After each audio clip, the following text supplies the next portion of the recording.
I did have my black belt and I did have a fourth degree black belt under Samir, but it wasn't something it was recognized under Brazilian Jiu-Jitsu at the time. So he told me, he goes, I don't know what to say, but maybe I could start you over again. Maybe you could start probation. And at that point, I started from white belt again. Hello, everyone, and welcome to episode 4 of The Mountains We Climb. In each episode, we'll be diving into the mind of someone who has overcome significant challenge and adversity so that we, as the listeners, can get insight into what is really possible and what it really takes. I'm your host, Jordan Kilpatrick Smith, and today we're going to be exploring the journey of JJ Filipovic and his story through martial arts, entrepreneurship, and the mindset that goes into being a competitor and a coach. JJ, thank you so much for being here with me. Thanks for having me, Jordan.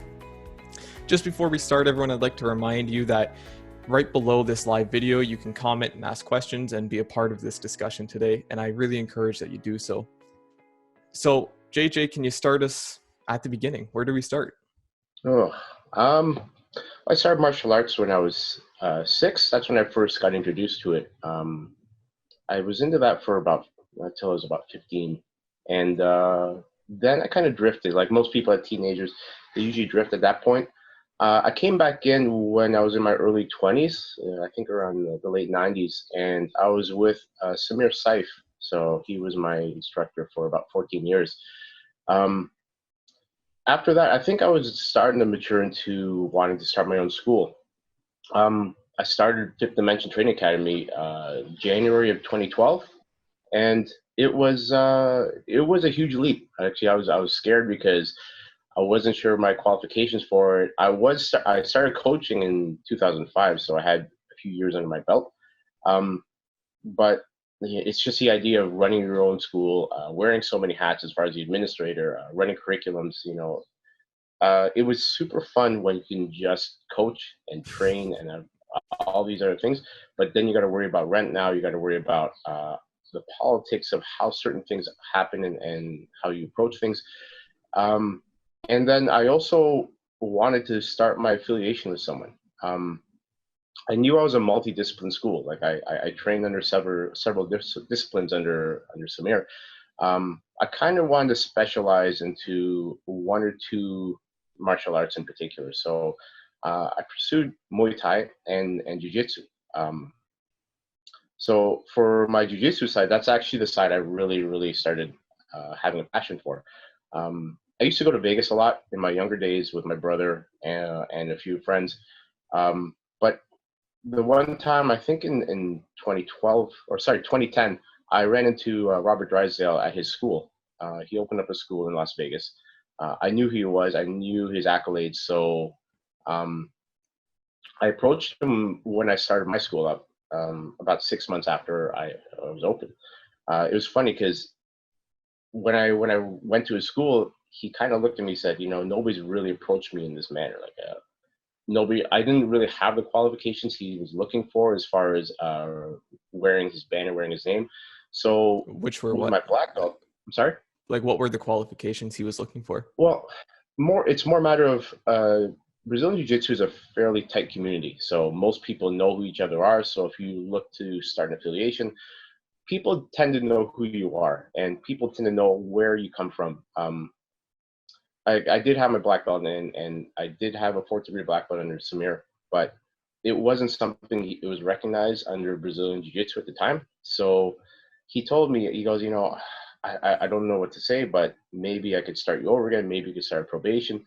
And at that point, I started from white belt again. So, I stopped wearing my black belt. I put a white belt on, and I was on a probationary period with him as a white belt.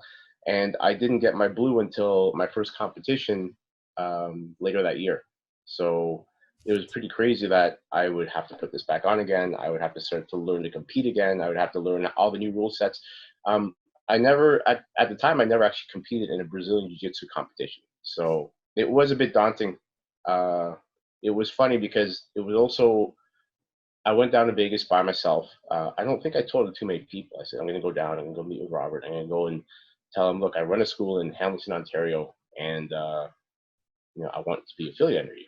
And I kind of assumed it would be yes, but I never really took away the fact that he might say no. But I think the fact that he said, well, start from the beginning with me and we'll see where we go with that. And yeah, I fly down there. I train with him as often as I can. I think at one point I was flying down at least every 6 weeks. I was trying to get in like 3 or 4 days there. I spent like a lot of time and money just going down to invest into it. But yeah, and then I just started competing like crazy ever since then. So Yeah. I just climbed my way up to black belt with him. So what was the first martial art you did? You said you did it from like 6 to 15. What was your introduction? I started with Sensei Rick Mendoza. It was Aikido. So it was great. It was a really good martial art for a couple of reasons. The biggest one was it taught discipline, it taught conditioning. So, at that age, you don't know what you're doing really. You go in there, you get this gi, or you get this uniform that nobody really knows about, and you're surrounded by all these other kids who look like they know what they're doing. But the biggest part about it, that my takeaway as a kid and as when I was really young, is it kind of toughened my body up, because there's a lot of things, you learn to tumble, you learn to fall, you learn about your joints, how to stretch, how to do things properly. It's not so much the idea of fighting as it is how your body can move properly, and Right. how you can listen to instructors, how mentors work, and how listening equals learning equals benefits. So Nice. yeah. And then you said, so after that you took a little break and then you went and you trained under Samir, right? Yeah. And Yeah. I who think is that for Samir, everyone listening? Yeah. Samir Saif, he was my first adult coach. He's the person who taught me my martial arts background that invested into what I do now.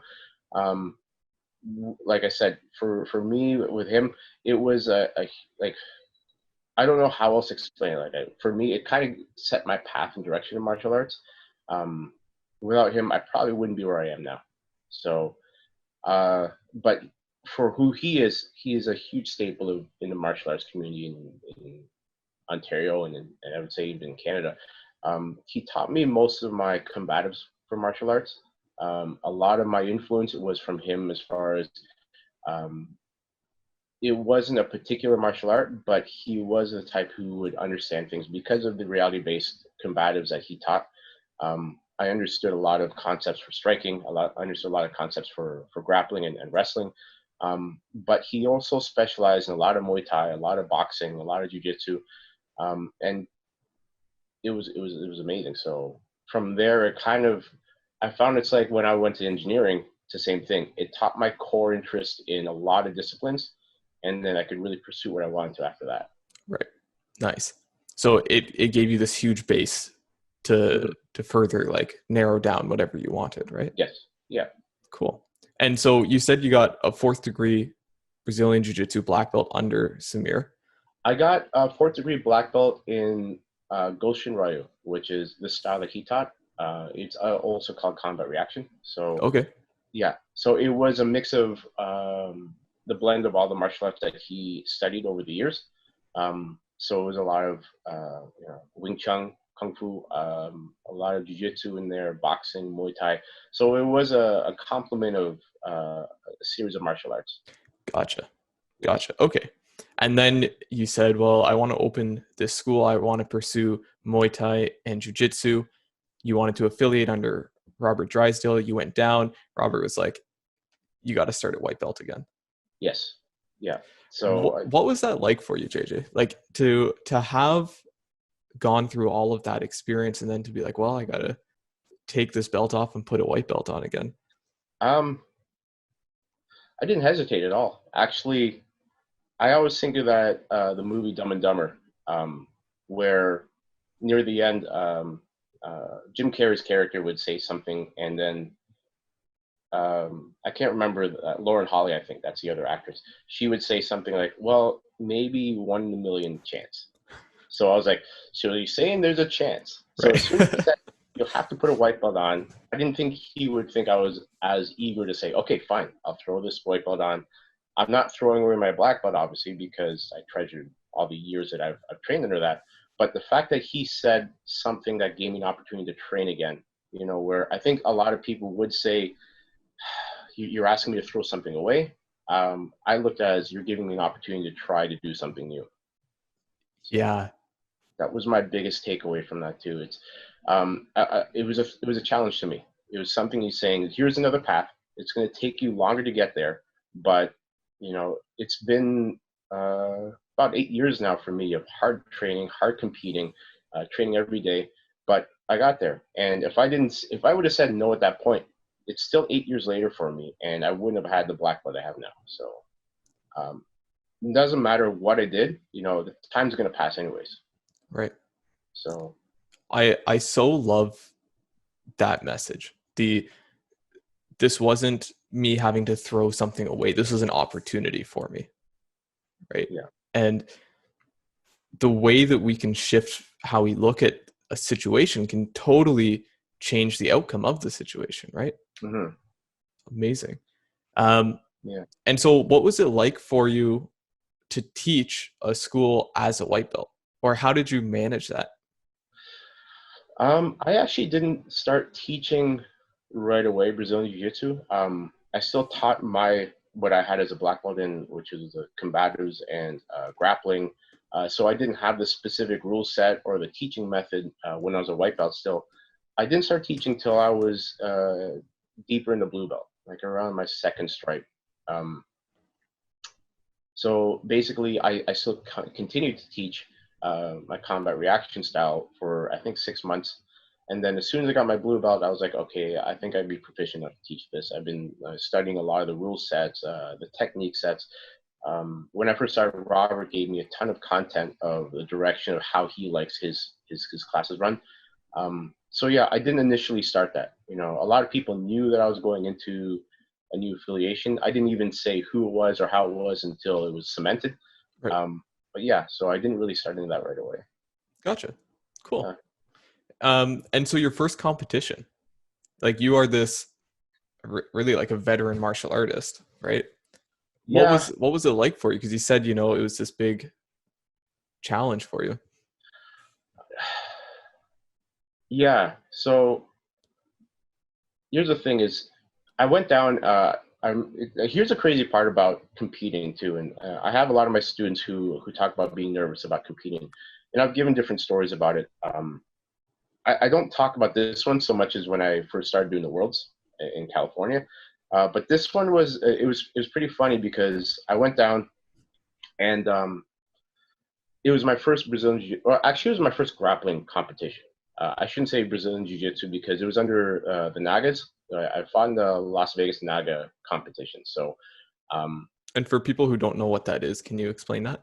So Naga NAGA is the North American Grappling Association. It's a different federation than the IBJJF. So the IBJJF is recognized as one of the biggest grappling and jiu-jitsu competitions in the world. Naga is a very, very large and distinguished one for North America. So that was my first time grappling in a martial art or in a tournament for grappling or for jiu-jitsu in general. So I flew down. I was by myself. I didn't bring anybody down with me, and I was fairly new to Robert's school still, so I didn't know anybody there. So I actually went in. I did my own weigh-ins. I did my own everything else by myself there, kind of figuring things out myself. Like I said, people usually when I go to a comp now, and I go with my students, I'll say, this is where you weigh in, this is where you go, you do this, this is that, this is like this change rooms and whatnot. This is how you prep for it. I didn't know that at all.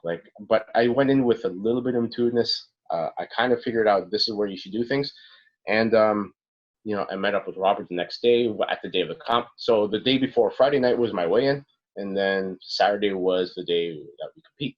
And I picked up double gold at the comp. And it was funny because that's where he actually promoted me. He promoted me on the podium to blue belt right away. He said, "Yeah, you're good enough to be blue belt." So it was funny because I was a little bit bigger than I am now today too. I think I was just a top end of heavyweight, and the only belt he had was one brown belt brought a spare blue belt, and he was lightweight. So Right. I usually wear, like, I was wearing an A3 belt, which is a pretty big belt at the time, and all he had was an A1 belt, so he couldn't even really. I had a little bow tie on my waist. He couldn't even really tie the belt. He just looked at me. I'll get you another belt later on. But as soon as he gave me that blue belt, he's like, "Yeah, you're officially affiliated into Drysdale's Jiu-Jitsu now." So yeah, that was a highlight, definitely, of one of the big highlights and milestones of my jiu-jitsu career, is And that he gave me my belt on the podium. So yeah. So what was that like for you? Your first grappling competition, you fly to a different country to compete in a North American competition. You win double gold and you get promoted and officially affiliated under Copper. it was a lot to take in. It was pretty surreal, obviously. It's weird because if I look back now, I wonder what kind of courage I would have to take off, go to another country, meet up with a stranger, semi-celebrity, and say, "Hey, I want to be your best friend," because that's pretty much how it felt like. Yeah. Um, I don't know what drove me before. Like, I just did it. And sometimes taking that leap of faith, just it pays off, right? It's the same idea as when I said I want to be affiliated with him. I walked in, I sat down at his school for about an hour watching classes before and he walked past me a few times. I was so overwhelmed by his classes. He had 80 people in one room and 60 people in the other room, that I didn't even notice him walking by. And he didn't notice me. He probably just saw some new student from around the area. But yeah, just the idea of just flying out or just doing something so out of your routine, and then figuring out that it pays off. It was a huge reward. So the same Yeah. thing with the comp, like just flying down there. And I always use the analogy. Sometimes I feel like I'm running down a hill with a blindfold. I just want to make it to the bottom. Oftentimes I do that, and like I said, I usually land on my feet at the bottom. So Yeah. And so does that come from a place of like self-trust? Like you trust that, okay, I'm running down this hill, I'm blindfolded, but I trust that I am going to land on my feet. Or does um, it come from somewhere else? there's a duality to it. There's some parts of it that like it's just I've failed with a lot of things in my life. I don't want to say it's a bad thing, but with everything you do, with whether you win or lose, there's a teaching aspect. There should be a learning moment for everything you do. But the other side of that is, I always say this: I never step into a room without knowing where the exits are. This is a big thing I usually have. I take that kind of mentality into fighting. I take that into any kind of moves I make, business-wise or financially or academically. I don't like to do something without understanding the concept of where things come from or how they're leaving. Right. So that's the same idea. Whenever I train, whenever I fight, I don't usually go into a position that will put me in such a bad spot that I don't know how to get out. And there's always tapping, anyways. But at the same time, I find that when I went down, I had the exception of knowing there could be a chance that I'll fail at this. Um, you have to accept the fact that you'll fail. That's like going in the ring and not expecting to get punched. It's the same idea, but it's not the idea of giving up after getting hit a few times. It's the idea of following through. Yeah. So that was my biggest part of that. Yeah. And so what I'm hearing is that there was like you weren't afraid of failure, which I think a lot of people get really hung up on, right? They're so afraid to fail that they never try. Yeah. Yeah. I don't know. The thing that really I'm trying to understand is when people compete, nobody is really afraid of getting hurt. It's almost like they expect that, yeah, you know what, I might get my arm, hyperextended, or I might hurt my neck, or I might, something might happen to me. And the funny thing is, it's like public speaking. Nobody is afraid of the physical injury sometimes. What they're afraid of is looking bad in front of their peers. They're looking bad in front of their coach. Where, I mean, that's the fear that I think stops a lot of people from doing things. Where if they're on the other side of the fence and they see their friends competing, nobody's disappointed. Everyone's super proud of the fact they step on the mats. Everyone's super proud of you going to the ring. So it's the idea of the fear that other people might think badly of you or lesser of you. I think that's a real big mind game that people have with each other. Yeah. So, and I think that was my biggest thing of when I went to go see Robert is It's not the fact that he would say no to me. It's the fact that I would fail and come back home and say, oh, well, I spent all this money, I did all this stuff, and, you know, if I'm not good enough for him, I'm not good enough for you guys. So I kind of stepped back and thought to myself, that's not how people would think. You know, that's not how things would happen. But it's a scenario you put on top of yourself, and that's a burden a lot of people put. I think that's why after a competition, people have they're so elated. They have such a weight off their shoulders, knowing the stress of competing is done. And they know they come back to their corner, they come back to their area, and they see all their peers and all the other guys on their team, and they're so happy to see them, and you get so happy. That's how competition works. I don't know. I find that there's such a growth of knowing how you can overcome that kind of fear. Yeah. And so when you're coaching a student who's about to compete, and you can see or sense that nervousness in them, how do you approach that? Or if it's in yourself, how do you approach that? I don't really get it. I don't think I would get that kind of fear. I actually get more fear from public speaking like this. This is where my fear comes out, because I wonder where I can drift off and have dead air and not even understand what I'm talking about anymore. So fear like that out of like physical performance or competition, I've never really had that. I've always said, like, in my earlier days, my example was I worked a lot of security when I was young, and I worked in a lot of positions where there was a lot more of a danger element.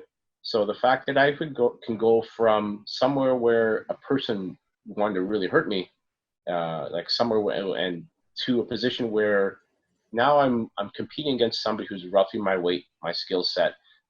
He's got kids, he's got a job, or hundreds of people are watching this. There's a referee making sure the rules are fine. We both got full-time jobs, you know, so nobody really wants to get hurt, so they can't go to work. It kind of puts in perspective the fact that everybody who does competition, especially jiu-jitsu or Muay Thai or any kind of combative sport, especially on an amateur level, nobody's really looking to get injured. They just want to look for personal growth. They're looking to enrich the community, because if it was always a pro level fight where you're really looking to fight until you just win by any means necessary, I don't think it would be as popular. I don't think it would have such a big group of passionate people from such a wide spectrum. Like people who come in to train martial arts, it's not just or former athletes or personal trainers or people who have this aptitude to be really strong. I've had IT guys, I've had engineers, I've had doctors, I've had everybody, all sorts of people come in. And I've even had people who come in and say, I got a job that's pretty high profile. I can't get hurt, or I can't have bruises, I can't have scratches on me. And then 3 months later, like, I want to compete, or I want to do something. I'm like, just told me you don't want to get hurt, and now all of a sudden, yeah, well, I got this like a little bit of a bruise under my eye, and one of my clients saw it, and it started a conversation, and it really opened up to disarm people as far as talking to them. So there's a misconception that, like, especially martial arts, that there's this high ego in it and the ability to fight. Like, obviously there is a physical demand, but the level of ego there shouldn't be. Like, I'm not going to be naive enough to say that there is no ego, but there is far more encouragement and support in a lot of martial arts, I find, than not. So yeah. And speaking from my own experience of martial arts is, I think, like, we as humans are very protective of our ego, and martial arts can be incredibly humbling and reminding that, okay, you know what, this ego is actually often gets in our way. Do you find that when students come in and they start to experience martial arts, that, like, do you see transformations in people? Extreme changes sometimes, and it's almost because in Brazilian Jiu-Jitsu there's only 5 belts, so you have your white, blue, purple, brown, black. It's almost like you see a complete change or a complete growth or complete difference between belts, like the level of maturity that comes between them. It's not even so much a skill set, it's a maturity of what you do and how you approach challenges more. Because I do notice that people are a bit more temperamental or hesitant at blue, and then they're more likely to step off the ledge a little bit more at purple belt, and then brown belt. And as they start moving up, and then I think at brown and black, it's almost like it's just you float, you just move, you accept the fact that if there's a challenge, you're either going to go above, below, or around it, or just accept the fact that, well, this is a problem now, maybe I can learn how to solve it differently. It's pretty interesting to watch how people grow with it, and that's the biggest thing as far as being a coach that I always try and improve on. So as much as people always say, and that's a great thing about jiu-jitsu, is I don't think you'd ever master Brazilian jiu-jitsu. You know, I've heard that there's always going to be a challenge. Say you're really good at, you know, your upper half of your body is really proficient at defending, your lower half gets really weak. Then you start, you know, building up the defense or attack with your lower body, your upper body starts being a little bit lack or slack and things. So that's the thing. You're always trying to keep yourself in check. There's always something to improve on. And that kind of reflects in the life too, I find, where it'll teach you that there's, as much as you're really well-rounded, there's always some parts you can improve on. So nice. Yeah. So Fariba says, good morning to both of us. And Dimitri says, what do you consider a personal failure? A personal failure.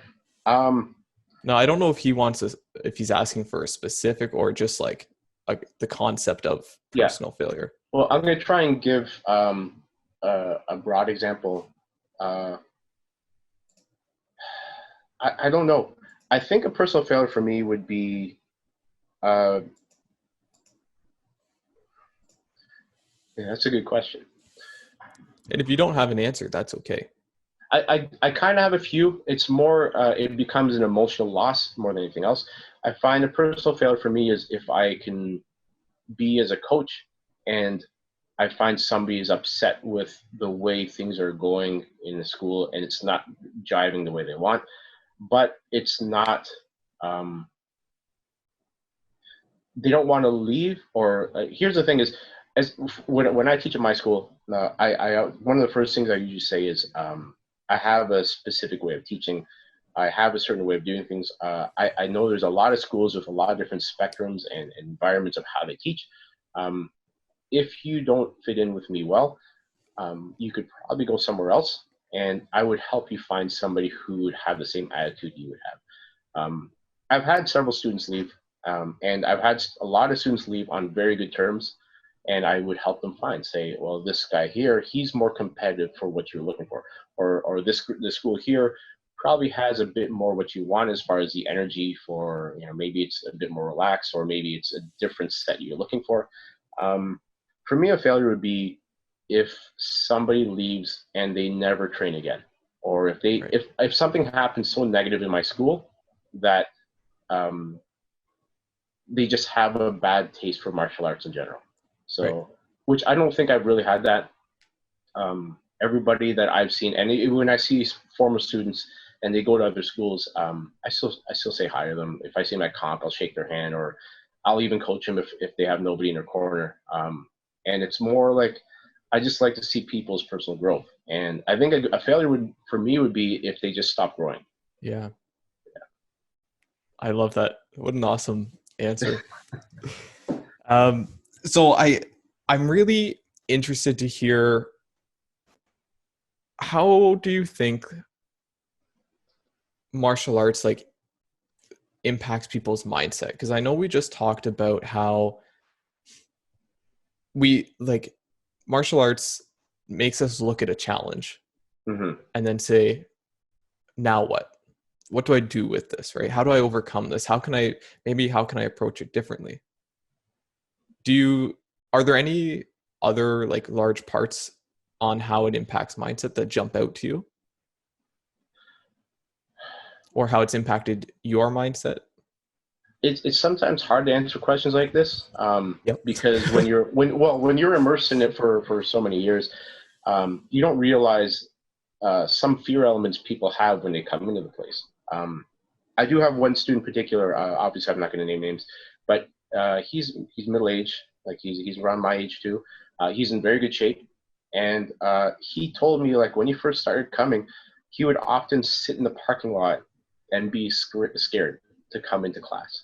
he would sometimes almost just want to drive away because he was scared. So this is a man who's in great shape. It's not like and I don't want to slight this against anybody else, but like if you're tinier or you're younger or you're extremely old or you're out of shape or something, but he wasn't. He was in great shape. He's very strong. He goes to the gym.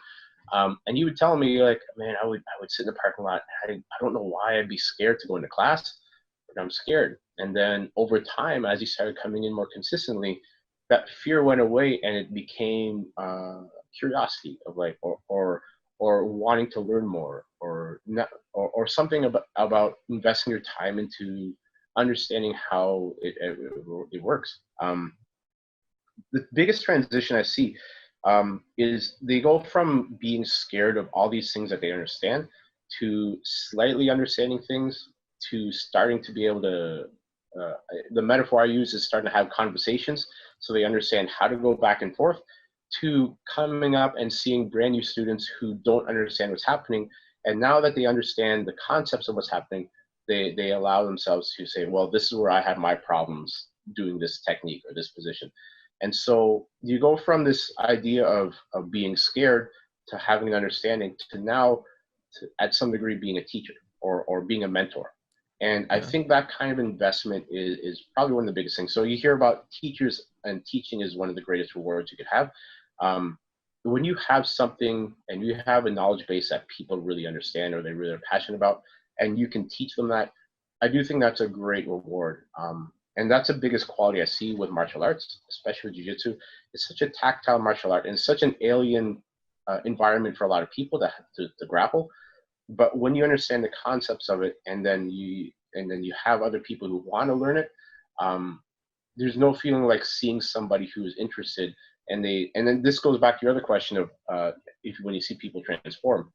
When you see somebody go from not knowing anything to encouraging other students who are having problems, and it's such an encouraging environment for it.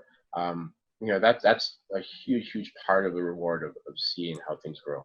Yeah. So people are coming in, they have this fear of unknown, this fear of all of, like, from my own experience, and for anyone who's not done jiu-jitsu, it's like the further out you swim, the bigger you realize the ocean is. Yeah. And at some points, it's like really scary to face this huge unknown, right? But am I correct in saying that as people start to get more comfortable with it, they start to be comfortable in this water, in this new environment, and then they turn around and they start to be able to share and teach their lessons with the people that are new and coming in, right? Yeah, exactly. I always get akin to, I always use engineering as a parallel to martial arts a lot, is where you should never be scared of electricity. Just respect it, understand what it is and how it works, and you won't get hurt. And I think the same idea happens with martial arts, and jiu-jitsu is the same thing. Don't be afraid of grappling, and don't be afraid of the fact that somebody could sit on top of you and do this and that. Understand the concepts of why this works. I mean, electricity will kill you right away if you don't understand what you're touching or how you're moving around it. So it's the same idea here. And I think this is for a lot of things in life, where if you see something that you don't understand, your initial reaction is to fear it. But if you can take a step back and not act out in fear or anger, and see why things work the way they do, I think that really helps break down why you shouldn't be upset at things anymore. You should actually, it takes a big problem and you can break it down to workable parts. You'd be able to understand why things are the way they are. So, I think that's, and again, that's about it, I guess. We got a question from Kenny, and Julie would also like to know the answer. And I'm going to add a second part on top of this. So Kenny asks, how do you assess the success of a school? Is it the success of the students, the number of members, the general culture of classes? And what I'd like to know on top of that is more general, how do you assess success? Like, what is your definition of success? I think that value goes depending on your perspective. For me, success for the school, we're still open. That's a big one. So that's a huge one for me. So I obviously think I don't think that having financial success is a big thing with it. Only in the sense that you need to stay open. So there is a business side to having that, but obviously there's a lot of elements to what the success of the school means to me. There's a spiritual side, obviously. There's a emotional side, a mental side. But yeah, like I said, for me to see people who love to come in, and as much as this shutdown has been really hard for us, I've been trying to stay in touch with as many students as I can. It's very difficult, obviously, and trying to balance a few other parts of my life. But I think success for me is the fact that I still stay in touch. It's like a family to me now. Like everybody who I've talked to now, they miss it. They understand it. They know that we're coming back. And I could see what I don't have in contrast to what I did have. And I really want to, that's where my success comes from, is the fact that we can run a school, keep it running, and we know that we'll be making it through this kind of a this kind of a challenge, I guess, and seeing, how we're going to grow from here. Yeah. So does the success lie in the community created? I think that's a big part of it. Definitely. I think the fact that, I look at the student body and I look at who stays there, who do we have as far as like their turnaround for going from being a pure student to, I can walk around the room now and I'll see like 2 or 3 people who've been there for a couple of years and they're actually teaching the new people. So it's I guess it's a maturity of the student body sometimes too, is seeing how much they have grown themselves from that. So for me, that's a huge success. Yeah. Nice. Yeah. And then how do you think about success, like in general, in every area of your life? It depends on my priority for it. So I obviously wear a couple different hats. So I wear a hat as a business owner for the school. So my biggest success for the school is that I could turn the lights on still month after month, year after year. As a martial artist, my success or my goal for the success would be having good students, having people who will approach black belt, and I've said that to people before, and I don't know if it's taboo or not, but I look at some people and I don't know if it's proper to say or not. Like sometimes I don't understand protocols of what you should or shouldn't do. But I've said to people, I could see you doing this tournament. I could see you being a purple belt in such and such time. Because for me, it's helping people envision what they should see their next goals are. Mm-hmm.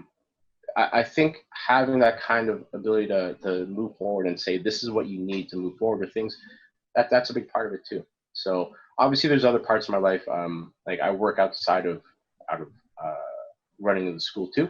So, and I have other passions as well. Like I said, I love being a technologist and an engineer too. It's another part of my life that I really enjoy. But yeah, like I said, I think I've done martial arts for more years than anything else I've done in my life. So right, nice. Yeah. I think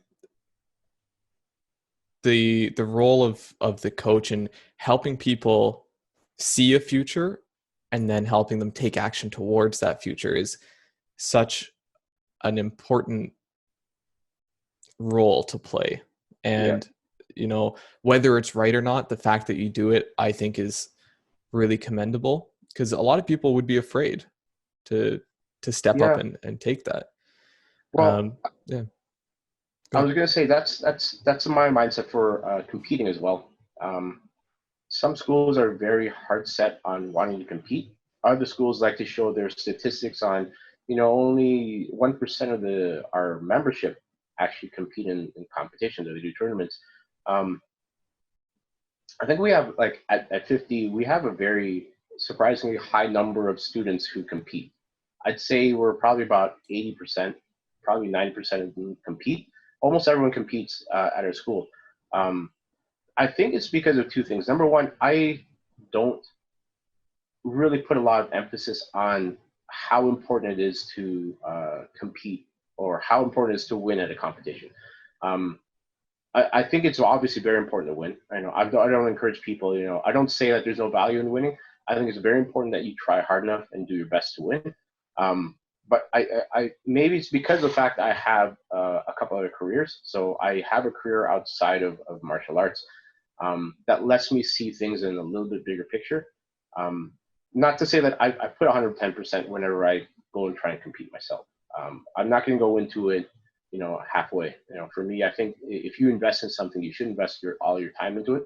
But also, don't put yourself in such a high standard or high pressure position that it's going to backfire on you as well. So for me, I think competition does a lot of things that are great. My biggest thing is it sets deadlines. I think a lot of people who don't succeed at what they want to do is they don't set a deadline that's above what they can control. So my thing is, like, I say, I'll do like the Worlds or the World Masters in August, and it's a hard deadline. For me, I have to, and it's the hardest part because it's right over the summertime now too. So where a lot of people, I see people on patios or having drinks or going out with friends. I can't do that really. I can't afford to do that if I'm going to be competing at the end of August. So for me, it sets a discipline and a deadline for me that I have to make weight. I have to be in good shape. I have to be able to do this technique, or I'll have something that sets me up for that to whether succeed or do the best I can at it. So for me, I think that's the biggest part. Yeah, that's amazing. Fariba says, by far one of the greatest mentors anyone could ever have, and that this interview is so inspiring. She never wants it to end. So that's awesome. Thank you for being here, Fariba, with us. I miss you a lot too. Oh, I had a question and now I forget it. I don't know. It's gone. Because, yeah, it's the same thing. I always said that for competition, it's the same thing. When you talked about personal growth, yeah, fear management is a great thing I always find with competition.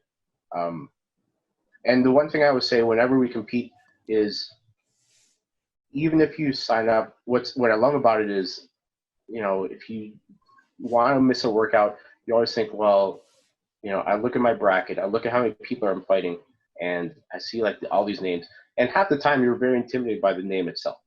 So You'll see this name, that guy's name, he looks pretty tough. So I better start working out this morning. So oftentimes when you really want to try and work out 5-6 times a week, but you only end up doing 2 or 3 times, sometimes that turning point, sometimes that decision you make is based on the fact that you know that your competitor is working out right now, where you probably wanted to watch one more episode on Netflix. You're like, I don't know, Food Chef or whatever you're watching is on there, and like, oh yeah, I gotta watch the way they bake this cake. Yeah. But instead of that, you really should be in there, just getting at least one more set, and you definitely always feel better after a workout. So.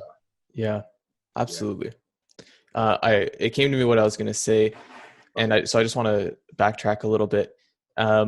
So often we set up these huge expectations for ourselves, right? And whether it's a conscious expectation or not, we set up like these. We just like set the bar so impossibly high, and then we look at it and we're like, well, crap, there's no way I'm ever going to do that. And then we feel so defeated and distracted before we've even started, right? Yeah. Do you have any tips for people that are experiencing that? Do you have any tips for people where they just set their expectations like impossible for themselves? I find it's ebb and flow. Like for me, it's that pendulum swing. I'm guilty of it too. Like I know that I actually, even when this shutdown started, it was pretty rough on me. It was really stressful. One of the biggest stresses I had with it was the fact that I'm not training anymore. My routine shot. I can't do this. I can't do that. I actually ballooned up to around 225, which is pretty big for me. I haven't been that in years. But as soon as I started understanding the fact that I have to set my own routine, I have to work towards this, I started coming back down again. I'm slowly getting back. I'm probably about halfway to my fight weight and competition weight again, and competition mindset. But it wasn't easy to start because you don't have a reference point. The hardest thing for me was the fact that I don't know when this shutdown's over. So I don't have a deadline. So every time I try and set one, say, all right, I'm going to start working out now. And I think my first class, and I better be in shape for this, will be second week of May. And then as we start approaching the second week of May, okay, it's going to be the end of May. So the fact that it's this dragging timeline where you don't know how long you're going to have to do it, it makes it that much harder. And I think that's the biggest fault a lot of people have is, they start working out and they're wondering, okay, how long do I have to do this before I hit my goal? And then if I have to do this for 20 years, I'm not going to do it because, it's hard right now. So the biggest thing I have, and this is why I like competition, is it's a hard deadline. Let's say, okay, after this, you can take a break. After this, this is where your reward comes in. So I think a lot of times your body or your mind wants a reward right away. Like they want to know that if you do this much, if you do X, Y is going to be what your result. So my big thing is, when I first started working out again, I actually didn't do awesome. I was making that joke that I thought I had COVID. I thought I had the respiratory problems, but I was only on the treadmill for 5 minutes. So I was breathing hard, like everything was shutting down. But it's just because I haven't brought my heart rate up to like a good physical level in so long that my conditioning sucked. Right. And I said, okay, I'm gonna start running 7 days a week. I'm gonna start dieting like this, and then the next day I'm eating ice cream sandwiches, watching somebody else do a workout on YouTube, and I'm like, I'll start later on. So there is procrastination into it, but at the same time, I think I said this before to you on a different cast, is having one bad day inside of 3 shouldn't tell you to quit. That it shouldn't tell you that everything's lost. One bad day is not going to kill you. Just start again the next day and start your routine again. Or, keep going through with it, and then after about 5 days, if you have 2 bad days, then deal with the 2 bad days. The next week, if you have, 3 bad days, deal with that. Then the next week, start with 2 bad days and start working your way down. It's a process, right? And it becomes habitual. I always had that argument between motivation versus discipline. I think I always said discipline is always more important than motivation. Where you don't have a deadline, discipline will always follow through. But motivation is just, to me, it's just as important now. For me, motivation is setting up for a competition. For motivation, it's like making sure that I have something to set up towards a goal. For discipline, it's just the lifestyle you want to live with it. So. Yeah, everyone goes through failures. Everyone goes through setbacks. I think, like I said, for me, I have a certain number of months of forgiveness in myself versus a certain number of months where I need to be accountable for my school. I need to be accountable for my own health and my own body. So, I do think that there's certain, like a percentage that you should allow for yourself to be a bit more relaxed. Yeah. Michelle saying, absolutely, it's not all or nothing. It's all or something is okay too. Yeah. And for my own clients, I see this very often is this all or nothing. And if I can't do it perfectly, then I'm not going to do it at all. Yeah. And I think that often keeps us stuck. And what it sounds to me like what I'm hearing from you is that like quitting just isn't like, it doesn't sound like that's even in the picture. It's like, okay, so we've got this stuff on the table, right? Yeah. Maybe I had one bad day. It's on the table here. Now, what am I going to do about it? Yeah. Is that right? Yeah, exactly. So what I look at is like, you don't think about all the things that you lost by eating, I always use ice cream sandwiches because apparently that's all I eat. So, so just because you have like 2 or 3 of them in a day, the one day, doesn't mean that it's a loss for all the work you did before. So right. I guess it's almost like that when I talk about my black belt. I had 14 years to get to my 4th degree black belt. Doesn't mean that that's thrown away when I put a white belt back on. So there are a lot of things. There's a lot of history behind what I've done to make me progress to the next goal. So yeah, always move forward. Yeah, and so I just want to ask one last question. Before we wrap up. This is from Dimitri, and it disappeared before I got to it, but so I hope I get this right. And I think he was asking is like having that vision of where you want to go. So let's say I'm envisioning I want to win a competition. Does that become like a self-fulfilling prophecy where it's like in the envisioning and in the working towards it that it becomes the self-fulfilling prophecy that you are going to achieve it? Or do you have a different take on that? I've set so many goals for myself over the years, and there's one thing I've come to note about setting goals for myself. No matter how big they are, how small they are, I'll always hit them, but they won't always be exactly how I vision them. Nice. So it'll be something I want. It's not necessarily the whole something I want, something I need thing, but it's more like I got what I wanted. It wasn't what I thought it would be, but it's what I wanted. So it's very similar to where I want it to be. Mm-hmm. So a lot of things I've set as far as goals, and it's the same thing as like winning. For me, my next goal would be wanting to win the World Masters. And I visualize it. I visualize the time, like, oh, I trained for it, and I'm on top of the podium. I got my gold, and it's you think of all these things, and I've set enough goals, and I've accomplished enough goals where it's at the point where I know I'm going to hit it one day. I have to train hard for it. It's not going to be easy, but I know it's probably not going to be exactly the way I envisioned it. But I know that it's a goal set for me to set towards. Right. So. Yeah, like, I mean, it doesn't matter what it is. Like, if you want that new car, or you want, you're working towards buying a house, or anything else as far as a mindset, I do find that you do hit it as long as you keep striving towards it. And it might not be exactly what you envision as far as like, oh, I'm going to get that 5-car garage, I'm going to get this and that. But what you end up with is something that you probably will be much happier with, or you'll feel such a sense of accomplishment for what you want when you hit that goal. Yeah. That was a huge thing for me too, as far as goal setting. Even with the school, I often thought about how it would be to run a martial arts school before. I think back in my teens and early 20s, I'm like, yeah, it'd be so cool if I had a school. I'd be doing this and that. The school I have now is nothing like I pictured, like 20 years ago. But it's something I definitely envisioned. So right. It's something I definitely wanted to do for as long as I could remember. So, yeah. Very cool. Yeah. Well, thank you so much for being here with me, JJ. Thank you for being on this podcast and sharing. Like, you have so much knowledge and so much wisdom, and I know I'm so appreciative, and reading the comments, so is everyone else listening, that you are here to share this with us. So big thank you for being here. Next week, thank you very much, Jordan. Next week for episode 5, and that is Saturday, May 30th. We're going to be having Sue Sedana on.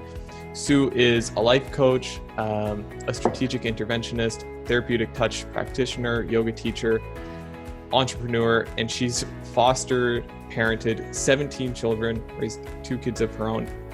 And what we're going to be exploring is her journey of overcoming the invisible barriers that people don't see, like self-doubt, looking for validation outside of yourself, and all of that fun stuff.